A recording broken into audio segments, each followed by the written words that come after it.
Your favorite cleanser didn't change. Same formula, same brand, but last week it stung. And you're standing in the bathroom running through every possible reason. Something you ate, the weather, a new product you introduced. You go through the whole list, except the actual reason.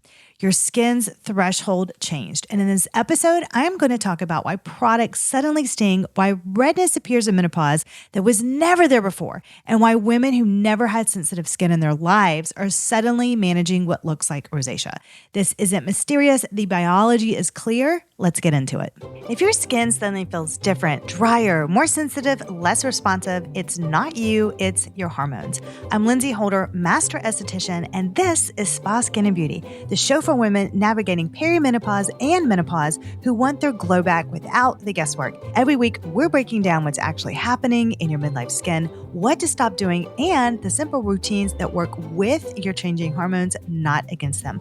Because you deserve to feel confident in your skin at every age. Let's get into it.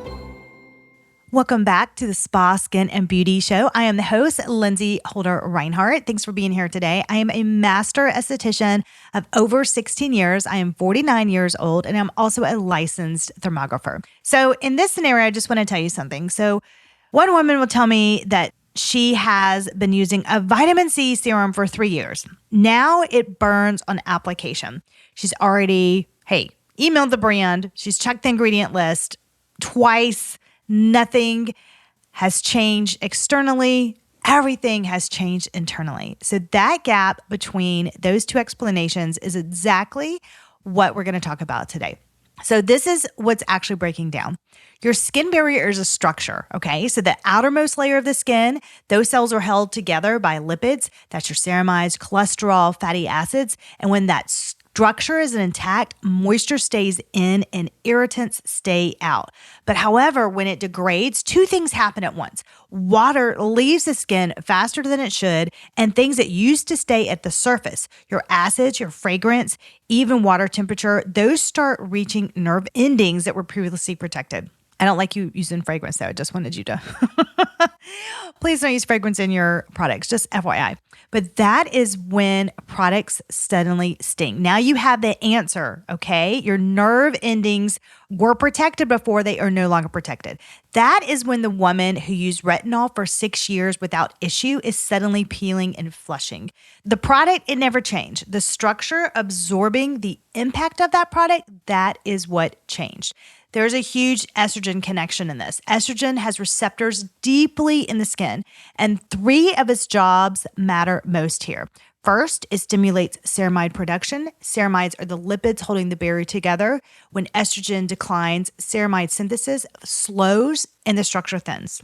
Secondly, it regulates the acid mantle, the slightly acidic film on the skin surface that keeps bacteria balanced and pH stable. When that shifts, the surface becomes more prone to the kind of low-grade inflammation that produces redness and reactivity. And third, and this is the one that explains why your serum suddenly stings, estrogen supports tight junction integrity. Tight junctions are the proteins between skin cells that control what penetrates and what doesn't.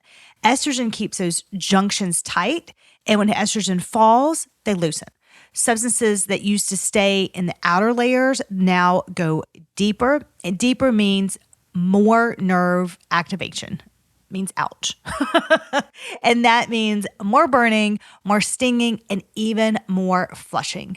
The serum is reaching parts of your skin it never reached before. Same formula, but different skin. And this is why rosacea appears and why it's not what most women think. And I do have this conversation a lot. And it matters because the treatment approach depends on understanding what's actually driving it. Women in their late 40s and 50s develop facial redness, visible vessels, and flushing that just wasn't there before. And a lot of women are told it is rosacea. Now, personally, I have rosacea, so sometimes it is.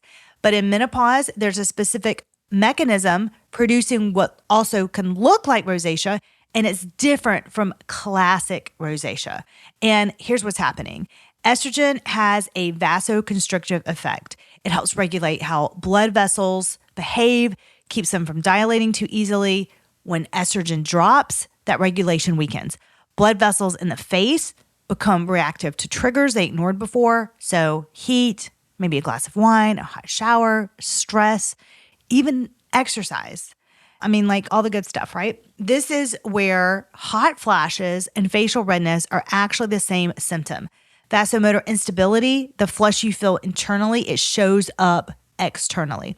Now, with that, layer the barrier breakdown on top.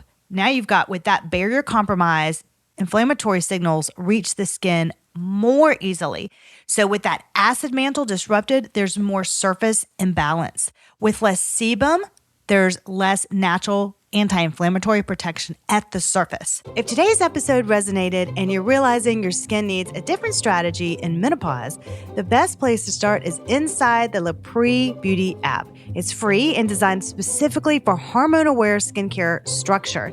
Inside, I walk you through barrier stabilization, device timing, inflammation support, and how to build a routine that actually matches skin that's shifting with hormones. Just search LaPree Beauty in the Apple App Store or Google Play, or head to lindseyholder.com and download it there. Start there, simplify, then build with intention. I'll see you inside. So what happens? I know it's just a big fat mess. So you have unstable blood vessels, increased skin permeability, heightened inflammatory response. Oh my goodness. So all of this just together, it just produces diffuse redness, visible vessels, warmth, sensitivity. It can look like rosacea. The critical difference is, though, classical rosacea has neurovascular component that's present from early adulthood. So what we see in menopause is largely vasomotor and hormonal. They look similar on the surface. They require different strategies underneath. So when women use aggressive rosacea protocols on hormonally reactive skin, they're often making it worse because those protocols, those assume a different kind of starting point.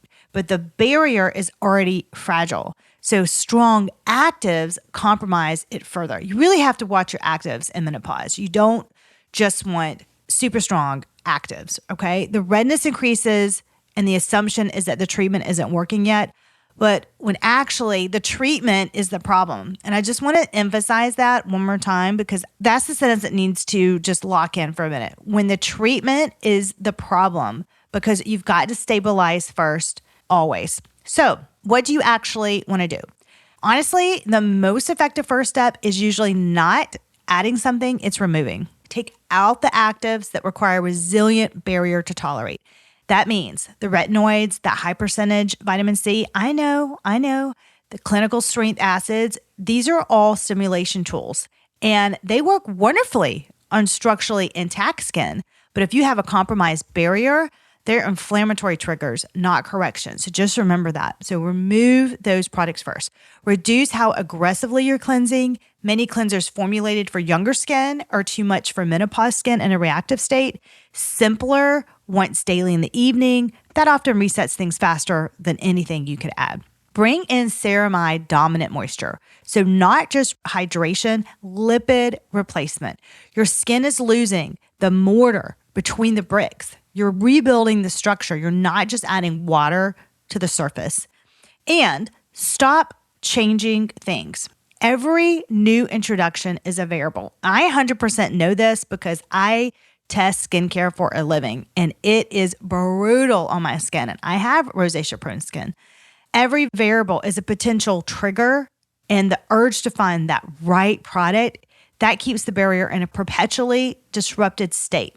So reactive skin needs a consistent minimal environment to stabilize.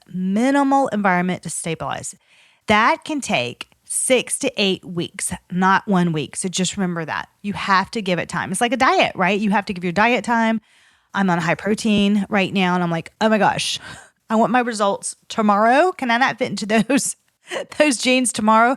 No, it takes time, and I have to just go through it day by day. So if your skin has become reactive and nothing in your routine visibly changed, that's not a mystery. That's biology. Your estrogen has shifted. Your ceramides have thinned. That's why you want to add those ceramides back in, okay? Your tight junctions have loosened. Your inflammatory threshold dropped, and your skin is responding to all of it simultaneously. So the answer is not a new product. the answer is a strategy that matches where your skin actually is right now. If you do want a structured place to start, my free LaPree Beauty app is where I walk through some of these foundational work and I give you tutorials too. And hopefully that'll make everything land correctly. All you have to do is search LaPree Beauty in the App Store or Google Play.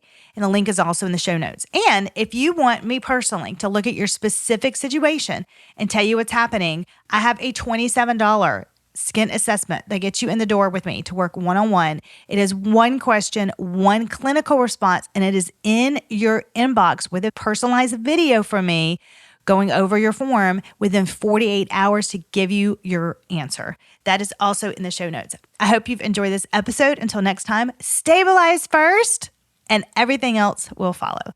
Thanks for listening. And until next time, stay glowing naturally. Keep the momentum going inside the LaPree Beauty app, your free go-to skincare guide created by me, a licensed esthetician of over 15 years. Inside the app, you're going to find exclusive tutorials I recommended during today's session, perfect for tackling dark circles, oily T-zones, and maximizing your skincare in just 5 minutes. Plus, I've reviewed some of the budget-friendly products we talked about so you can shop smarter and feel confident about what's going on with your skin. Download the LaPree Beauty app on the App Store or Google Play to access expert-backed videos, trusted product tips, and bonus content from today's episode. Your skin coach is now right in your pocket.